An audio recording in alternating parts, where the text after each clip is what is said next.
back to the Purple Winds podcast, where we uncover stories of courage, resilience, curiosity, and continuous learning. Today, we're joined by Tom Mason, whose career journey in the electrical industry carries lessons that resonate far beyond Canada. From decades at Sonepar to his current leadership role at Electro-Federation Canada, Tom's story is about choices, transformation, and shaping the future of an entire sector. But the real takeaways about leadership, values, and growth apply no matter where you work or what industry you're in. Tom, thank you for making time. Oh, you're welcome. Thank you for being of interest.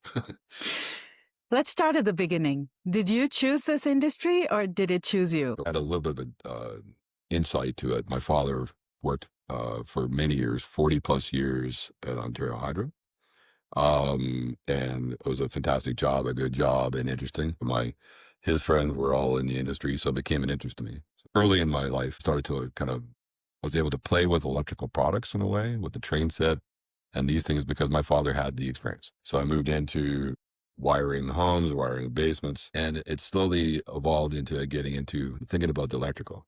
I have a interesting area in my life. I had a challenge in high school, and I decided to step away from high school for a little while, and then lived a life and traveled a bit, and realized I needed to go back to school. So when I went to go back to school, I decided at a community college in Toronto, I took electrical technologist, so a 3-year program, which is similar to engineering, but it's more of in the field engineering rather than in the cubicle office kind of stuff.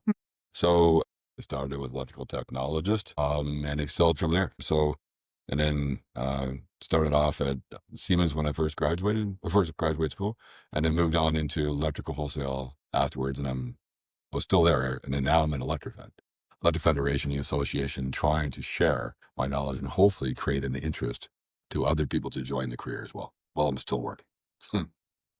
Now that we know what pulled you in, what has kept you committed through the decades of change? First of all, the electrical industry is quite interesting because the change of products came from the more automation or throughout the years. It's a dynamic industry. It is constantly evolving. It's a critical industry. Everybody's life is impacted by electric. Either it's an individual, company, a government, an institution. So you could work anywhere, everywhere, and the products are constantly evolving. They have become smaller, smarter, and there's always that interest to try to learn what's next and how you can apply it. So it's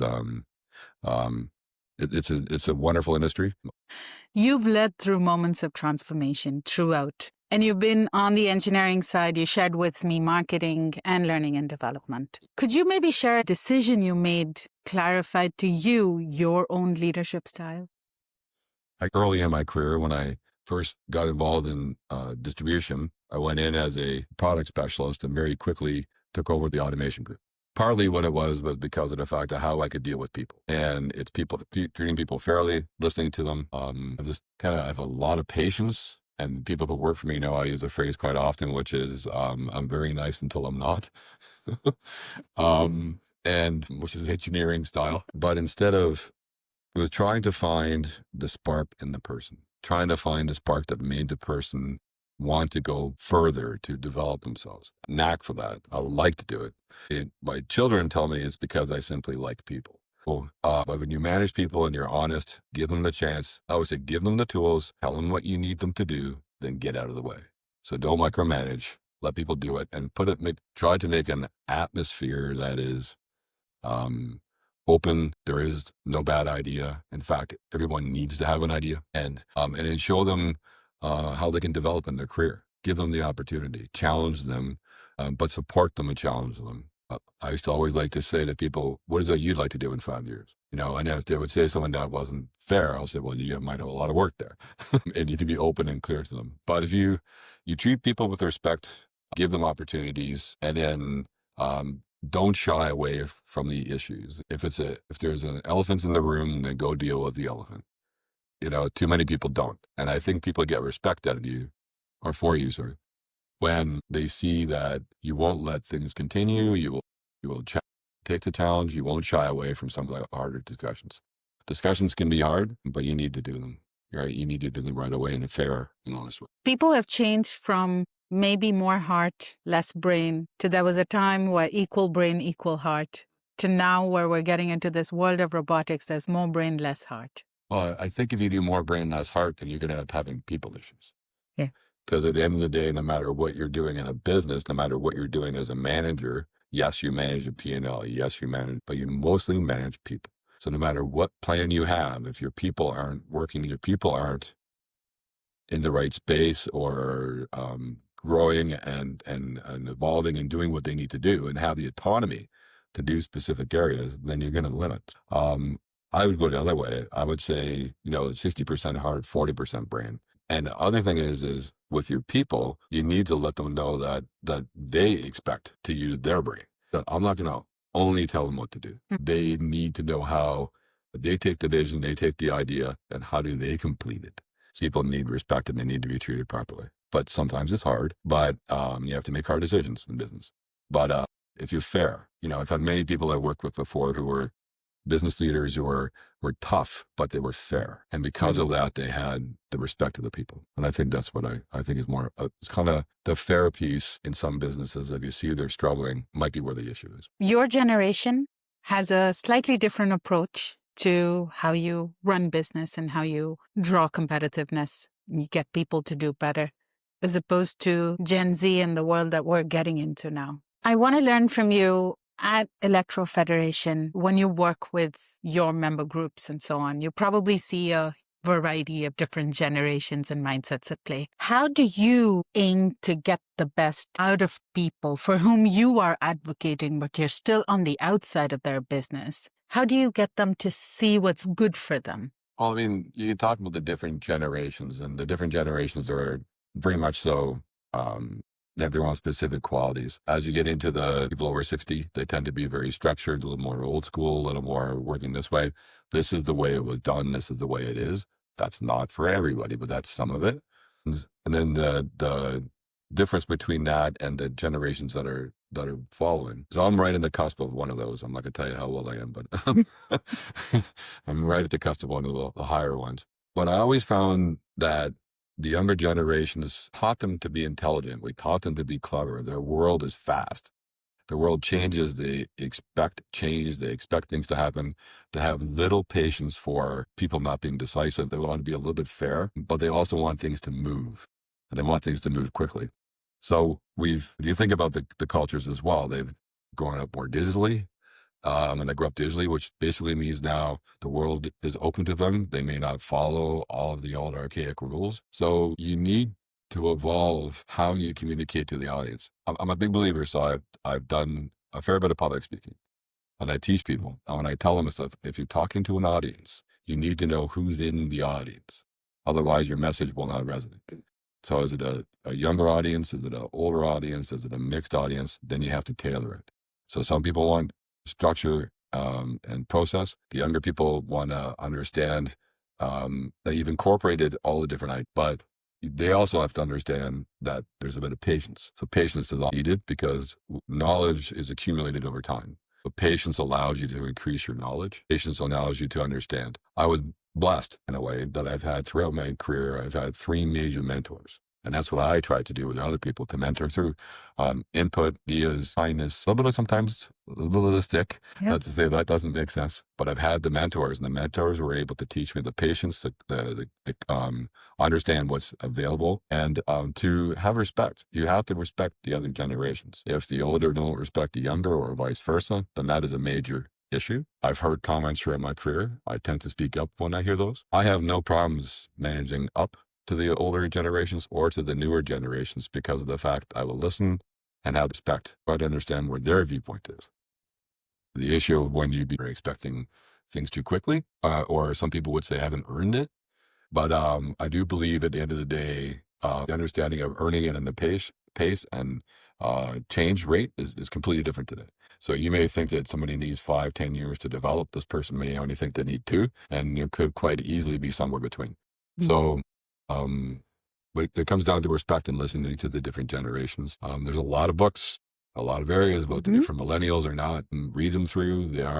If you read the characteristics of the different areas, it's very much so the truth. And if you have children, You look at your children and think about, how do I communicate to them? And what demographic are they? If you're struggling there, then why wouldn't you struggle now? Because you haven't understood what just a general understanding is. But we made them smart, and we gave them all the tools to be quick. So you better be smart and quick, but it's still respect. Still respectful. You spoke about public speaking. Yes. And you shared with me in a separate call that you were on the radio back in the day. Yeah, a long time ago. How did you stumble upon that opportunity? Well, that was just something at school, something that came up. And then at work too, when I was working at Soda Bar, I ran communications. So I was involved in a lot of recordings, blessed or not with my voice. And so I've been using it a fair bit. But what's interesting is it's fun to get the messages out or to communicate again to the different audiences. That's the whole thing. So it's not the technology, it's more about the message. What you're trying to say, how you're trying to say it. Is it being consumed? Is it of interest? I look forward to an opportunity in the future to use my voice again for more recordings. I find that fun, and I always have. So it's funny where it kind of comes from. It's not about the method. It's kind of about the message you're trying to say, and to have the confidence to get that message to the people. Yeah, I've always loved public speaking. Always loved. That's why I got involved as an engineer in communications for many years. That's not very typical of engineers to No, it's not. to go down the road. But we'll talk about Sonapar in a second here. Public speaking has always given me the jitters. Any words of advice when I... Yeah. So people say, I would teach people or I would coach people on public speaking. The thing is that you get nervous, and everybody gets nervous. Professional actors get nervous before they get on stage. But they get on stage because of the confidence factor of what they've been able to accomplish. You need to practice. You need to think, well, first of all, people say, practice till you get it right. No, practice until you don't get it wrong. So I would teach people, the audience, remember the audience, most of the time when you're on stage, they are simply happy that it's you, not them. Public speaking is still scary. So you have an audience, if the topic, and you know the audience, you know what they want to hear or would like to hear, you've already done your job.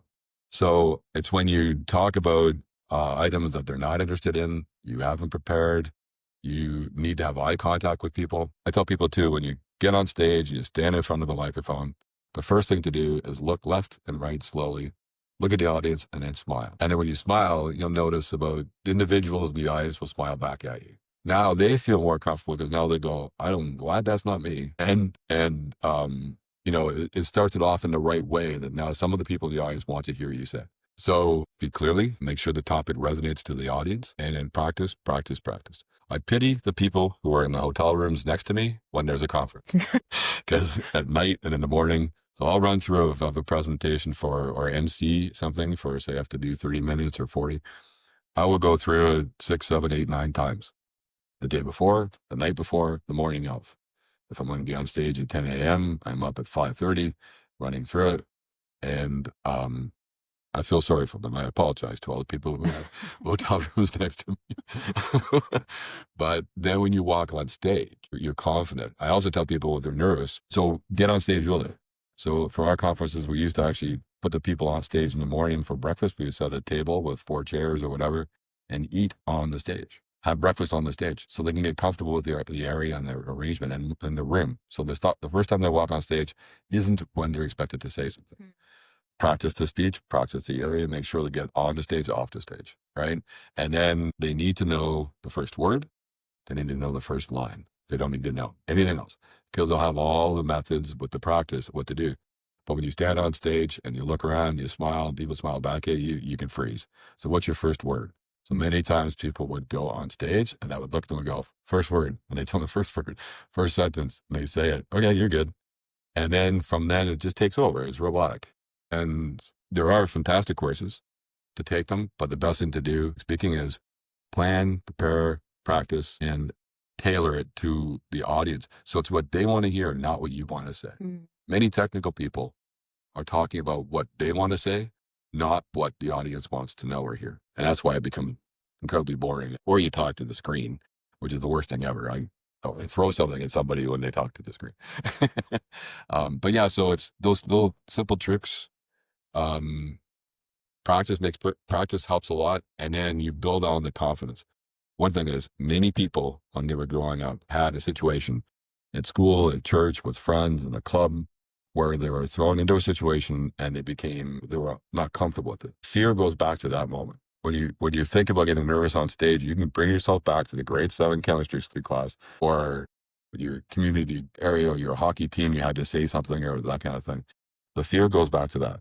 So you need to recognize that fear and understand what kind of happened.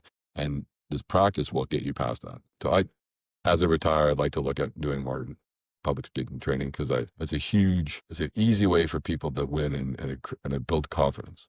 And you need to do it in business. You must, as a leader or a manager, must be able to speak and talk to audiences. It's a must. It's not an option.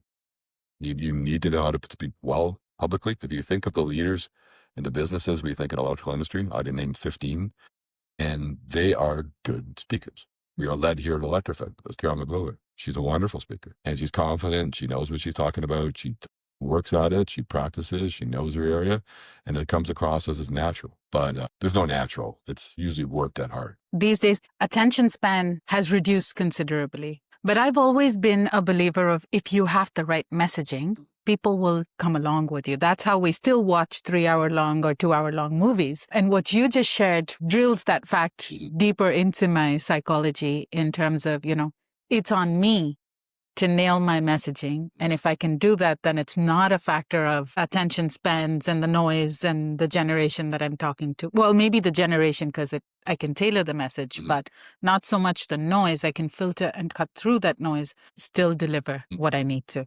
So if you can watch a movie and not be interrupted, if you can watch a series and people binge watch 5, 6, 7 series at once, which kind of scares me. Or my wife and I love theater. So we go to theater. And the best plays are the one where it started, you listen to it, and literally it finishes and it's over, and you were consumed. So it's not that we don't have the attention span. I think we have too much of things that aren't what we want. So I used to always say, shut it off for a little while, and you can gain back, reset some of that interest. I used to tell some friends, I said, you need to burn your couch and get out a little bit, right?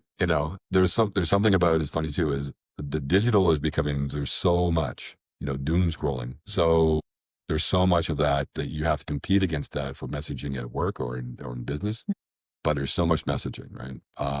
How you don't have to do it different. You have to find the right audience, have the right message, and be very clear, and also being concise. So understanding that the world is faster. So, do you need 30-minute meetings? Can they be 10-minute meetings? Do we need 15 minutes to talk? Can you do it in 6? Right? And still keep the same message. So I think we have to be careful. At Sonabar, you ran communications for a while. For like 10, 12 years. They changed the title a few times, so I'm not sure how long that was. I can tell why you moved to communications and what probably made you successful. But what was the learning that you took away during that decade? Well, I guess at first it was kind of funny. It was like as if you got into the right kind of pool, right? So it was simple in a way. Found myself to be, first of all, a couple times in my career, I was in a very successful, strong, incredibly intelligent, and dynamic group of people that were technical. So technical people, when you learn together, you realize pretty quick at school, you're not the smartest. So there's always somebody that's smarter. That's fine. So what do you bring, right? So if you're not the best at understanding the fuse calculations or this, but if you understand how to do a specific task, you bring that to the party. That's your gift. And my gift was being able to explain technical products, technical situations to people that are completely not technical. I was always able to do that. So management groups, management teams come in, finance background, business backgrounds, don't know products, don't know application. Product specialist comes in, talk to them, glaze over. I always had that skill to be able to communicate that to somebody else. So I do it a lot in my own personal life. I explain to my wife, to my mother-in-law and family members. They start talking about, so I know what is AI or what is this? And you need to appropriately bring the technology, the innovation, the idea to the appropriate audience as to what they want to consume. So the same message again. When you don't teach or talk about what you want to tell them, talk about what they want to know and understand and ask some questions to find out what is it what they want to know or what level they're at. And don't talk down to them, which is a lot of engineers do. A lot of engineers end up they talk tech, really technical aspects. And that is a protection. That's a wall that's put up so that they can protect themselves because that's what they know. But they haven't investigated what it is that the people want to know. Right. So there's a difference there. And I guess I naturally had that. I had a fantastic person I reported to at the time. He slowly over years His name was Keith Moss.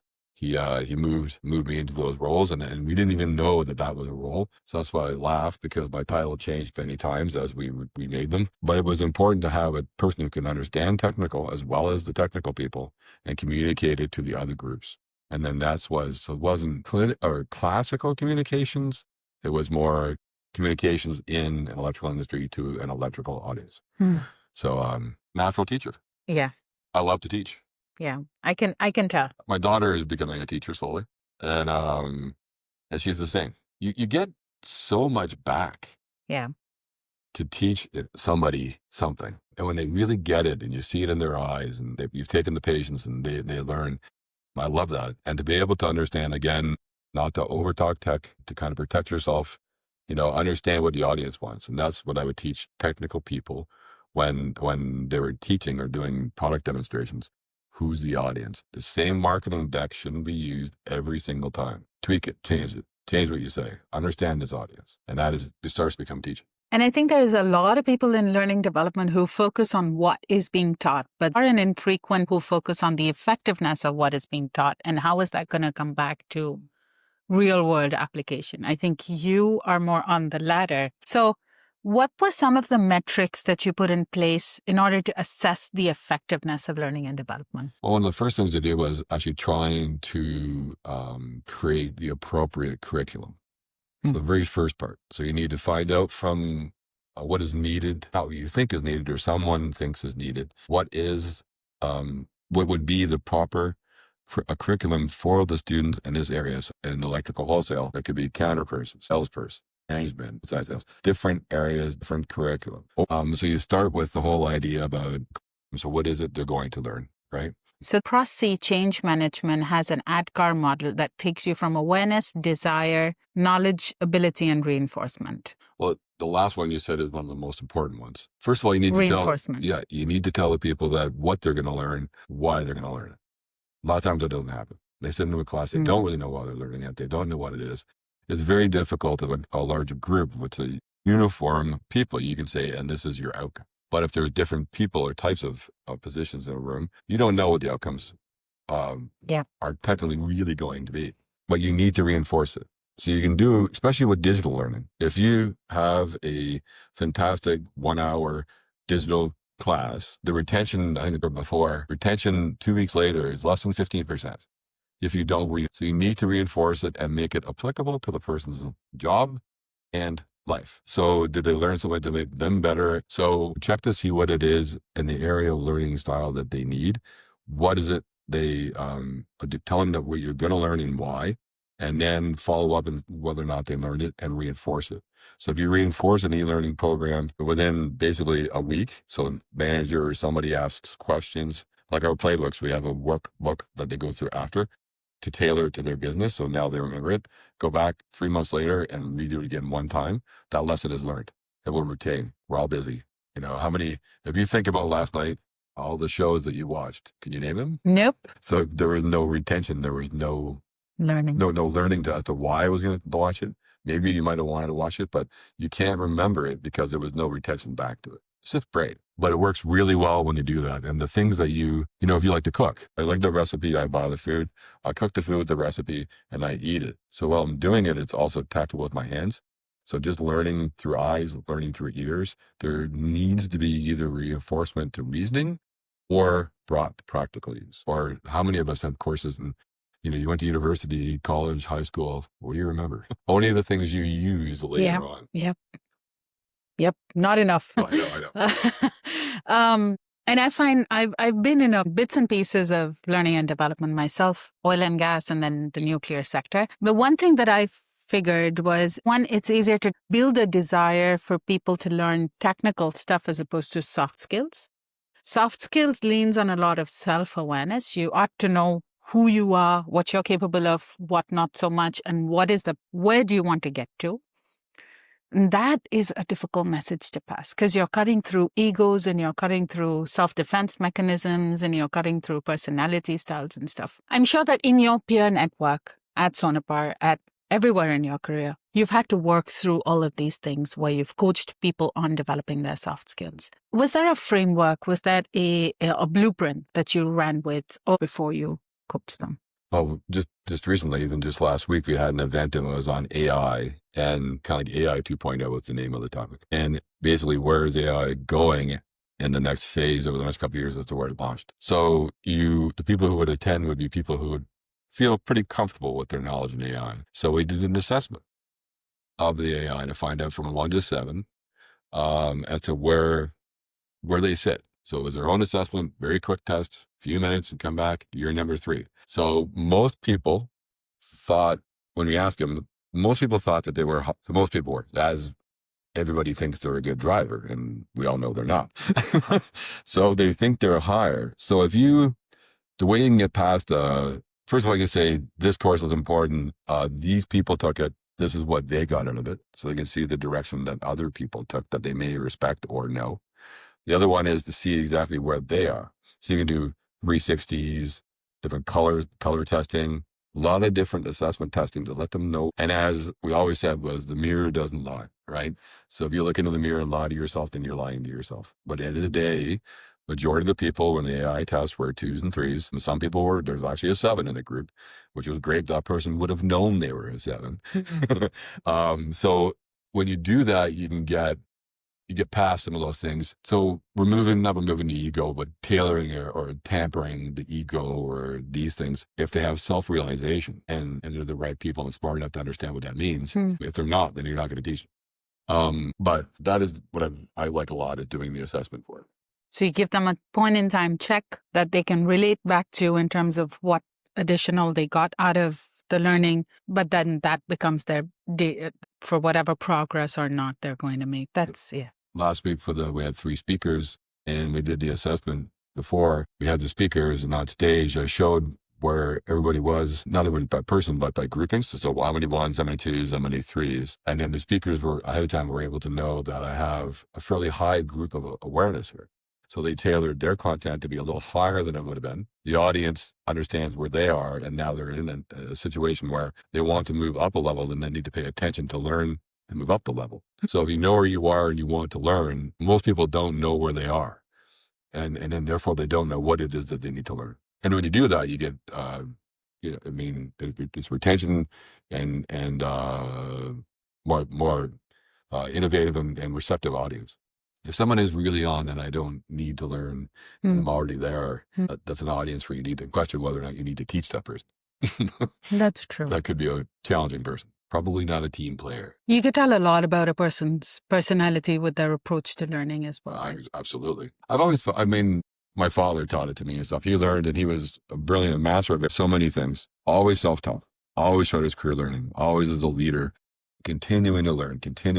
So the people behind him would always think that it was a normal way of, if he can do it, then I should do it. Yeah. And I read every night. I read voraciously. My problem is the cost of books. I keep on going through so many, but constant learning. And now it's a wonderful world about AI and learning enough to know what you need. You don't need to become an expert in everything, right? But learn a little bit about something. And if you're not learning, then I don't know how you progress. And I've never been that way. You spoke about your dad getting his degray or second degree. He got a second degree at the end of his career. Yeah. Or what schooling, and continued to go to school into his late 50s. And raising 3 kids on his own, big job, and continued to go to schooling, and it was leadership. It shows other people who are busy, other people who have this and stuff. If you want that, then you have to find the time. You didn't need to do it. You didn't need to do it. It was more out of interest and apply to work, of course, because back then it was always everything would work, and it is now, I guess, too. Yeah, that made a mark, I think.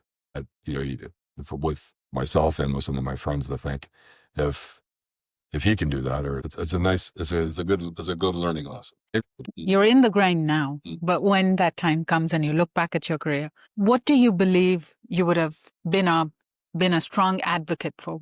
What would have been your legacy, as you would probably put it into words? My legacy is easy. It's the people I interact. I still know so many people that worked for me, worked with me. They're my friends. I get together with them at barbecues.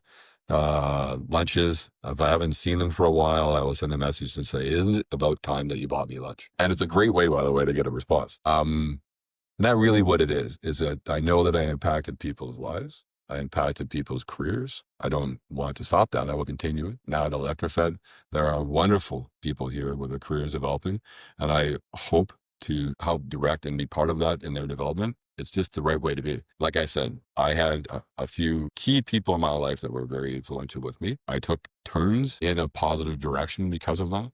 And that is the people I have done that with in my career. And that is what I'm happy with. It's not about the role I had, the title I had, the money I made, where I travel I did. It literally was with how did I impact the people along the way.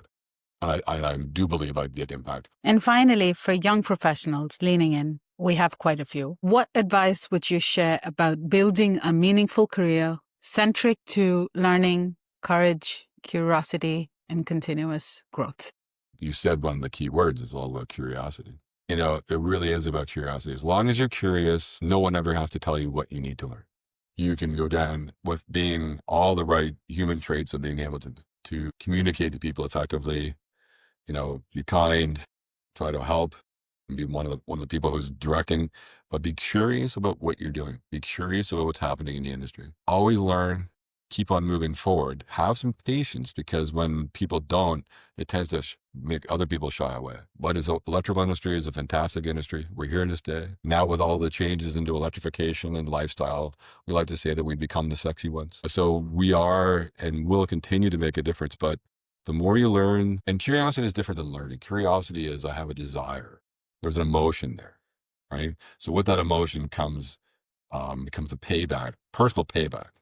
When you learn in is understanding. Try and figure out how things work. Try and figure out how things are going. What is happening? And it doesn't, I'm not meaning necessarily about products, although that can also be about market, person, idea. When we talked about lifestyle talked about electricity years ago, we brought in an idea about lifestyle, and I was never thought about before. So what is the lifestyle that changes from what you're doing? How are you impacting people's lives when they're going to go across the bathroom floor quickly because it's cold, and you heated the floor, to how you automated the house to have different aspects. So keep the curiosity, continue to grow. Our industry will never level out. Our industry will never stop. You now have the mixtures of mechatronics with automation, with mechanical and not, and people teaching. So one other thing too is, if my father said, don't spend all your time with people your own age or you'll get old. So spend time with younger people. I would recommend that if you get involved in the colleges or the schools